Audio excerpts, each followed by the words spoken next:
Arestado ang isang binatilyo sa Aklan matapos umanong patayin ang sariling kapatid.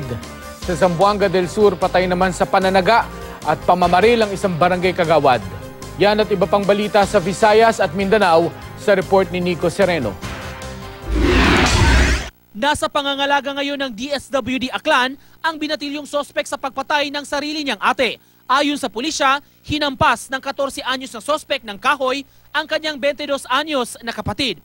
Hindi pagkakaunawaan daw ang ugat ng krimen. Mismo ang sospek naman ang tumawag ng tulong sa mga kapitbahay para ipaalam na duguan ang kanyang ate.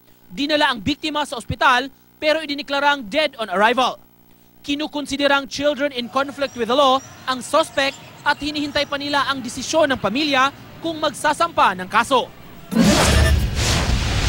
Sa Zamboanga del Sur, patay naman sa pananaga at pamamaril ang barangay kagawad sa bayan ng Gipos. Base sa mga ulat, pauwi na si Conrado Davis mula sa kanyang bukid matapos magpakain ng mga alagang hayop ng harangin at barilin ng dalawang lalaki. Nakatakbo pa raw si Davis sa damuhan pero bumagsak din dahil sa mga tama ng bala.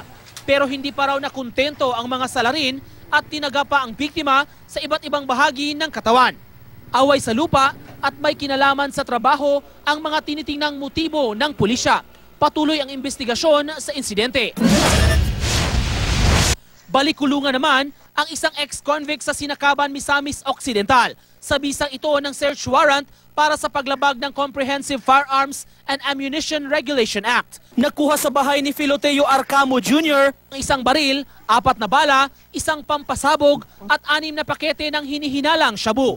Inamin ni Arcamo na sa kanya ang baril pero hindi ang mga droga. Dati nang nakulong si Arcamo dahil sa kasong pagnanakaw. Yan ang mga balita sa Visayas at Mindanao. Nico Sereno reporting.